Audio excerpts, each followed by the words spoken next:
Good day, Crime Talk aficionados. It is January 25th, 2024, and we have a big show for you today. First, Alec Baldwin says, let's do this thing. Jennifer Crumbley's trial begins. The Ninth Circuit, that's right, the Ninth Circuit finds that the FBI flagrantly violated the Fourth Amendment. Gee, I wonder what will come of that. Crime creates poverty. Let me give you an example. And then our dumb criminal of the day. Wait until you hear what this knucklehead does. Let's talk about it. All right, lawyer. Good day, everyone. My name is Scott Reich, and this is Crime Talk. Thanks for joining us. You know the drill. Subscribe if you haven't, like if you do, leave me a comment below, hit that little bell for notifications, and remember, you can listen to us anytime on any of your favorite podcasting apps. Let's get straight to the docket. Alec Baldwin, all right?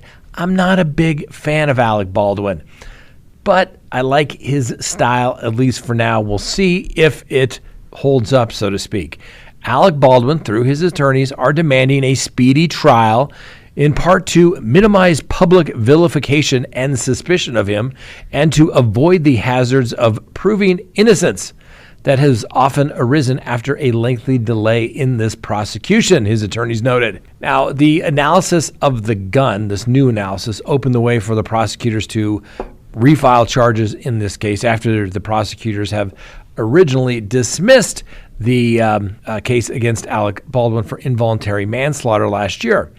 Now, in the new indictment that was handed down, it alleges that Baldwin caused the death of Helena Hutchinson, the director there on the set of Rust, either by negligence or by total disregard or indifference for safety. So, as I noted, the defense attorneys for Alec Baldwin indicate they're going to fight these charges. Have you ever noticed how everybody's going to fight these charges?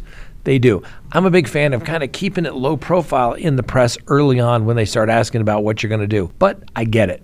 Anyway, Alec Baldwin faces up to 18 months in prison. So yeah, he definitely has an interest to fight this case. Now, every time that charges are filed, the prosecution has a duty under Rule 16 of the Rules of Criminal Procedure in just about every jurisdiction to turn over everything. But defense attorneys, we file motions to CYA ourselves so that when the district attorney says, oh, we turned everything over, or you didn't ask for it, you do that. So let's just go through a couple of things that Alec Baldwin's attorneys are requesting. Now, they're going to get this, but any statements made by Mr. Baldwin, they probably have that from the last case. This is standard boilerplate stuff in every case.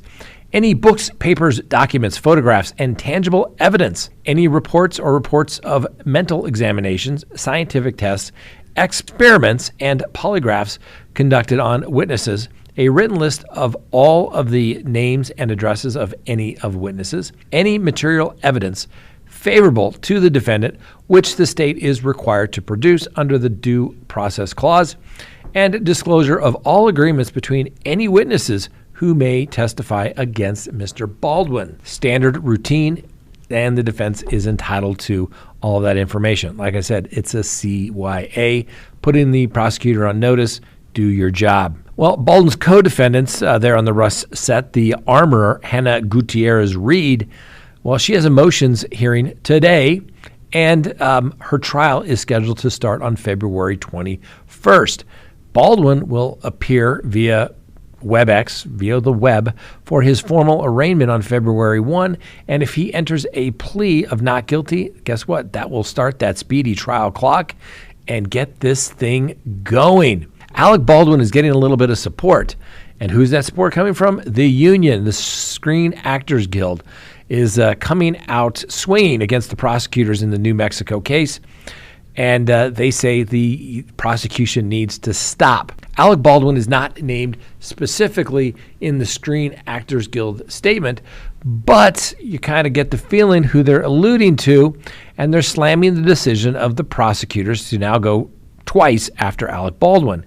The union made it clear that knowing how to handle a firearm is not an actor's job. They also put in their statement, to the extent that charges filed on January 19th are based on an accusation of negligent use of a firearm predicated on this or any actor having a duty to inspect a firearm as part of its use, that is an incorrect assertion of the actual duties of the actor on the set. Then they come out swinging a little more and says an actor's job is not to be a firearm or weapons expert. Firearms are provided for use on the set under the guidance of multiple expert professionals directly responsible for the firearm's safe and accurate operation. So what you're getting there is, let me guess, somebody in the Screen Actors Guild is going to be an expert witness for Alec Baldwin. I get the argument he's making. It makes complete sense to me. What the prosecutor is going to say is, I get it, but the gun was ultimately his. It was in his hand, and the fact that a bullet was ejected from that firearm that Mr. Baldwin had in his hand is sufficient, that he was negligent in not pointing it in a safe direction. I know. I've done this trial. I've lost this trial. Good luck to Mr. Baldwin on that case. And like I said, I'm not a big fan of his, but I get the argument that he is making. Next on the docket, the trial begins in the Jennifer Crumbley matter. A jury has been selected, and opening statements were scheduled to begin today for Jennifer Crumbley, the first parent in America to be charged and going to trial in regards to a mass shooting. The jury panel is made up of 12 jurors and 5 alternates, includes 10 women and 7 men, most of them parents, including multiple gun owners and hunters, who will be tasked with determining whether Miss Crumbley is responsible for the deaths of 4 students killed by her son back in 2021 at the Oxford High School. Now, the trial began this morning, and both sides were scheduled to deliver their opening statements. As you may recall, Ethan Crumbley, the actual shooter, pled guilty and has been sentenced to life in prison without the possibility of parole, but his new attorneys are appealing that sentence given his age at the time of the offense. Now, prosecutors are seeking to hold the parents, both parents, responsible for the deaths of Hannah St. Juliana, Tate Meyer, Madison Baldwin, and Justin Schilling. Now, the judge in this case, Cheryl Matthews, stressed to the jurors during the voir dire process, we're not deciding if someone is a bad parent or a good parent. And those were a lot of the questions that were asked of the potential jurors related to that. Now, the Crumbleys have long maintained that they did not know about this journal that their son had, the texts that he was sending, or the birds that he apparently had mutilated, and that they had safely secured the gun at issue, and that going to the gun range was their family hobby. So the prosecutors argue that the parents knew their son needed mental health treatment, but instead bought him a gun to be used on the shooting back in 2021 as an early Christmas present. So some of the questions asked, do you think your children would be able to hide something from you, that was asked to the jurors? That particular question elicited quite a response from a male juror who talked about how he and his wife didn't know their son was researching how to commit suicide on the internet after the drowning death of his friend. Someone at school noticed their son's behavior and that it was changing, and they contacted the parents, who eventually found out that their son was depressed and, like I said, contemplating the suicide. Another juror, a mother with 2 children, talked about how her daughter was using social media as a personal diary to the world until her mother finally looked at her account and discovered all the activity. The juror said, quote, "I just didn't believe she could be that careless," the mother noted, and juror, and added that she now checks her daughter's social media daily. They know how to get around you. Now, why is that interesting? Well, those jurors are talking in front of the other jurors and say, wow, you know what? These people seem like reasonable people. They're on a jury. And guess what? They had an experience where they didn't know exactly what their children were doing. So it's interesting. I have said this from the beginning. The Crumbleys may not get the Parent of the Year award, but be careful what you wish for. I get it. It was a mass shooting. Everybody wants somebody to pay for it. Well, the person that did it is responsible. And to say that you failed to act, be careful, ladies and gentlemen. Be careful where this is going. Why does it stop at the parents? How about charging some of the people at the school? How come they didn't notice? What about the neighbors? Maybe counselors, the people at the kid's job. How about his friends? How about his parents' friends? Why not them? So regardless what happens, and I'm sure Miss Crumbley will be convicted because the juror wants somebody to happen, it'll have to go to the appellate courts to decide if this was the appropriate case. I'm telling you, be careful what you wish for. All right, ladies and gentlemen, because guess what? It could be you or a family member, and you're saying, I didn't know. And they're going to say, you're his parent. You're the grandparent. You could have watched this kid. You failed. And you said, I did the best I could under the circumstances that I had. I didn't help the kid plan it. I didn't participate in it. I didn't assist him. I didn't drive him to school with it. That's it, ladies and gentlemen. I know a lot of people don't agree with my analysis on this, and that's okay. You don't have to march in lockstep with what I'm saying. I'm just telling you why I think it's wrong. Now, next story we have. There's always people that say, well, what does the Fourth Amendment need? I'm not doing anything wrong. What do we need it for? And we've talked about this numerous times, that the Bill of Rights, the first 10 amendments to the United States Constitution, is really a checklist for any dictator, okay? You have to get rid of, and this is why the Founding Fathers put this in there, because they had looked and said, if we're going to have a dictator, this is what they're going to do, right? Under the First Amendment, get rid of the church, public assembly, the press can't write anything bad about the king, all those type of things. Take away everybody's weapons. Oh, we're going to be allowed to come in and search your stuff whenever we want to. Fifth Amendment, right to due process. Sixth Amendment, right to counsel. All those things that the king hated, that people demanded when they were accused of a crime. Well, guess what? The FBI has been found by the Ninth Circuit, okay, to have overstepped its constitutional authority when agents searched hundreds of safe deposit boxes without a warrant. Yeah, so let me go through this and I'll explain even more.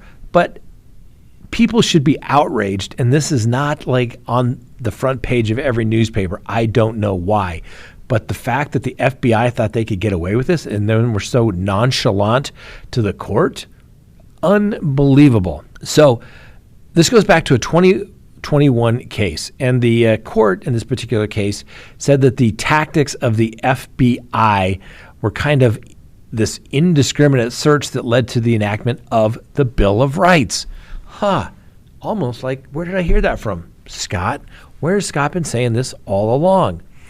The Fourth Amendment was there to protect the king and the king's men coming in, rummaging your house, saying, we're not sure what we're looking for, but we'll know it when we see it. So here's what started it. This is what got it all. It just fires me up. So back in March of 2021, the FBI raided the private vaults. Now, this was a company that was started in Beverly Hills for people to put items into a safe deposit box versus having to go to the bank to get a safe deposit box.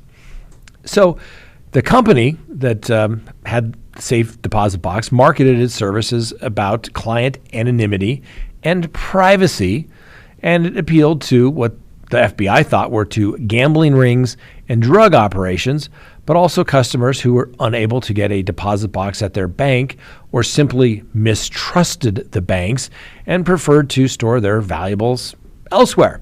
So the FBI, thinking that some of these safe deposit boxes could be that of a drug dealer, seized everybody's safe deposit box. And in this case, they seized millions of dollars in cash from the safe deposit box, plus a bunch of jewelry, personal effects, documents such as wills, prenuptial agreements, things that you would normally put in a safe deposit box. And this place sounded like it was a little easier to get into than the bank. Initially, the lower court disagreed and said there was no violation of the Fourth Amendment. Now, this lower court judge, I kind of would wonder where they got their law degree from, why they thought that was okay. So the Ninth Circuit Court of Appeals unanimously reversed the trial court's decision, and the court ruled that the FBI exceeded the bounds of a warrant obtained prior to the raid, which explicitly did not authorize any criminal search or seizure of the box's actual contents. The FBI's warrant application omitted key details of the raid plan, including that the special agent in charge had directed agents to open every box, preserve every fingerprint available, inventory the contents of everything, and have the drug dogs sniff all of the cash. And if there remained any doubt regarding whether the government conducted a criminal search or seizure, the Ninth Circuit Court of Appeals ruled that doubt is put to rest by the fact that the government has already used some of the information from inside the boxes to obtain additional warrants to further its investigation and begin new investigations. And understand, ladies and gentlemen, that would be like saying we're going to search the entire block because we think one person is a drug dealer on your street. And then when they take all your stuff and you said, I didn't do anything wrong like these people did, and we said, we'd like our stuff back, the FBI said, no, we're not giving it to you. So at the oral arguments in December, one of the three judges on the Ninth Circuit called the FBI search of each safe deposit box without probable cause egregious and outrageous. Another judge likened the FBI's actions to the maligned general warrants and writs of assistance issued in colonial times, which authorized British officials to search colonists' homes indiscriminately for smuggled tea. Now, the Ninth Circuit opinion repeated all of these concerns, and the court found it particularly troubling that the government failed to explain why its argument would not open the door to these kinds of writs of assistance the British authorities used prior to the founding to conduct limitless searches of an individual's personal belongings. The court went on and said it was those very abuses of power, after all, that led to the adoption of the Fourth Amendment in the first place, the court pointed out. So 5 days after being grilled at oral arguments, the government tried to make the case go away with a precedent-setting ruling that the FBI's actions were unconstitutional. Government attorneys filed a motion asking the Ninth Circuit to give the plaintiffs what they wanted in order to destroy records of the FBI search. The government had fought against the destruction of the records for more than 2 years, and plaintiffs' attorneys were surprised by about-face when they called the attempt to sweep a massive constitutional violation under the rug. Now, the government did not, however, concede that the FBI raid was flawed. Instead, the government told the Ninth Circuit that it wanted to avoid a published judicial opinion impugning the actions and good faith motivations of law enforcement in this highly unusual case in which a company was aiding criminality and protecting criminals by operating a vault of anonymous safe deposit boxes. Well, geez, ladies and gentlemen, my goodness. You would think if someone's using, I don't know, Gmail, iCloud, that's a drug dealer, well, let's just search everybody's because, can't let this all go on. And to say that this was an isolated incident, are you kidding me? How many times have I said this, ladies and gentlemen? Nobody gets up in the morning that works for the government and says, you know what? I think this search is unreasonable. I think the people deserve further protection under the Fourth Amendment. No, the Bill of Rights is a limitation on power for the government. And the government does one thing. How do we get around the Bill of Rights? They do it on a daily basis, ladies and gentlemen. And if you are that naive to think that they're not doing that, well, you truly are naive. And what's even more offensive to me, because everybody always says, oh, the FBI agents, they're all good. The line deputies are all good. It's the bureaucrats at the top. Why aren't those line officers, those line FBI agents telling the top, this warrant is bogus. This is illegal. Most FBI agents, not most, a lot have law degrees. Most of them are CPAs. They're smart people. Why are the line deputy FBI agents not saying this is wrong?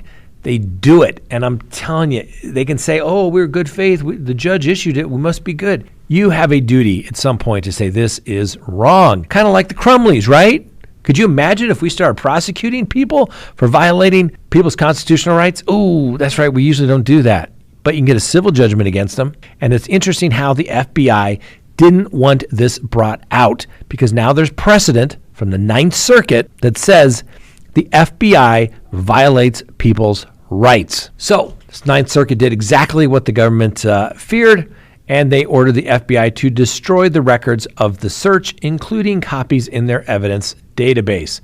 Needless to say, the United States Attorney's Office didn't respond to requests for comments and say that, but they did say, we are prepared to destroy records of the inventory search, which is the relief sought by the plaintiffs. The mere fact that nobody on the government side thought to say, until it was going to get embarrassing for them, that this was wrong, just blows my mind. The Libertarian organization and the attorney that was representing the plaintiffs in this little case said that the today's opinion draws a line in the sand. And that's Rob Johnson. He is an attorney at the Institute for Justice, which is a libertarian nonprofit representing the plaintiffs. And he said, quote, if this had come out the other way, the government could have exported this raid as a model across the country. Now the government is on notice. Its actions violated the Fourth Amendment. It's crazy, ladies and gentlemen, that anybody with even an iota, even a little scintilla of knowledge of the law and the Fourth Amendment thought that that was okay. And that the fact that everybody went along with it, and then what they do, they basically tried to cover it up and they said, poo-poo you. And it wasn't until the FBI got sued that they finally got the relief that they wanted. And it was only when it was going to be embarrassing to the FBI that they said, yeah, we'll go ahead and do it. Don't do that order, Judge. And the court said, no, we're going to issue this order. Don't do it again. And, people probably laugh at me and I say, that's what the Bill of Rights is. This is exactly what the king did to the colonists. And that's why we have the Bill of Rights. Everything that a dictator wants, you just have to go to the Bill of Rights, and that's their checklist. Get rid of this, get rid of this. It's to protect the people from the dictators. Ask yourself, who is always trying to infringe upon those rights? The government. I don't know about you, but I feel better. Thanks for letting me get that off my chest. Hey, how many times have we said crime creates poverty? Let me give you an example. Look at this. Thieves stole an ATM from a Bank of America in Oakland, California. Not one of the best cities in America, in my humble opinion. Now, I've only been there once, but let's just say we were told not to go to particular parts of the city after dark. This was years ago. We were investigating witnesses in a case. So I can only imagine what it is like now. Anyway, this theft of this ATM was just down the street from where the city's only In-N-Out burger is going to close. Now, take a look at the video from the scenes that showed the ATM hitched to a van with a cable flying down the street with sparks sparking from the pavement. Now, the Bank of America there on the Hedgenberger Road sported a boarded up window following Sunday morning's break-in. Police said another ATM was also stolen about an hour earlier from a nearby business, and that too was also recovered. Now, Anthony Pearson was taken into custody to the robbery and was charged by the district attorney. They believe that there are also additional suspects in the case. Really? Probably because he had a ATM being drugged behind his car. I wonder why the police stopped him for that. Some people would say that wouldn't be reasonable suspicion. Anyway, the robbery occurred just down the street from the city's only In-N-Out burger, which will shut its doors for good on March 24th, marking the first time that the company has closed a restaurant in its 75-year history. And not because it's not profitable, it's just that the area is not safe. The company spokesperson said that they were left with no alternative due to the frequency and the severity of the crime being encountered by their customers and their employees. And despite taking repeated steps to create a safer condition, their customers and their employees are regularly victimized by car break-ins, property damage, theft, and armed robberies. The spokesperson also noted for the company that the location was busy and profitable during its nearly 2 decades in business, but they did not want to encourage employees or their customers to visit a environment that is unsafe. The roughly 100 employees affected by the closure will have the option to transfer to a nearby restaurant in San Francisco or receive a severance for losing their job.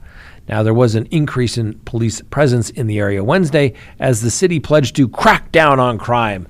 They're in the Hagenberger corridor, according to the Oakland mayor, Sheng Tao. Now, she issued her own statement regarding the restaurant closure, and she says, as mayor, I have prioritized the critical gateway to Oakland and surged police presence and employed technology to deter and respond to criminal behavior. The surge in public safety resources has led to a reduction in property crimes along the Hagenberger corridor, the mayor said.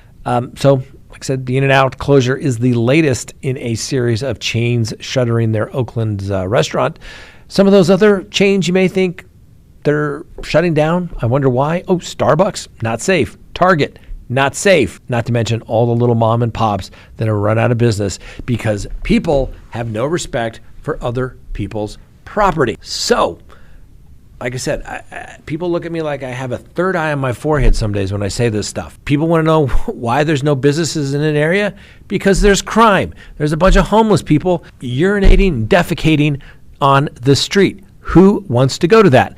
I have all but stopped going downtown in our location here in Denver. Used to love to go downtown. A pit. It's gross. And they're trying to clean it up, and they just are moving the problem from one area of the city to the next. They're not solving any problems. And not surprising, they have a complete exodus here in Denver of businesses downtown. And they try to clean it up for a little bit and say, oh, look, we're doing great. They just moved the problem, and nobody gets it. Crime creates poverty.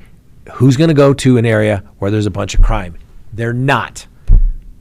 Why do politicians not get this? It's common sense. And finally today, our dumb criminal of the day.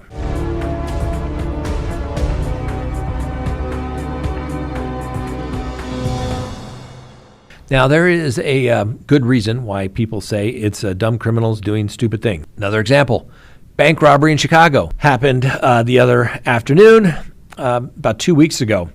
Now, in this particular case, there was only one bank robber, and he entered the building and pulled out his gun.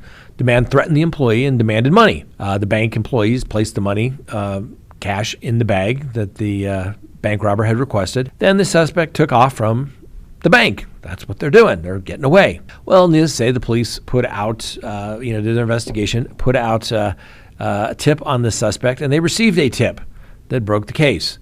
A female witness contacted the police. Why? Because apparently she talked to the suspect right before he committed the bank robbery.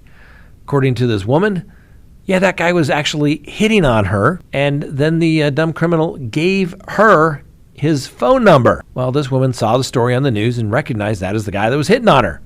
So she called the police. They were able to track him down and arrest the man. The woman said that he asked for a cigarette and began telling her that he was a sugar daddy because he was probably going to have all that money to take care of her. Oh, and he also mentioned that he was going to be running for president in 2024. The two spoke for about 2 minutes, and then he gave the witness who turned him in his cell phone number, which she ultimately gave to the police that got him arrested. Unidentified bank robber man, you are our dumb criminal of the day. All right, ladies and gentlemen, I hope you enjoyed the show. Thank you for watching. We'll see you tomorrow. And yes, remember, the Constitution matters.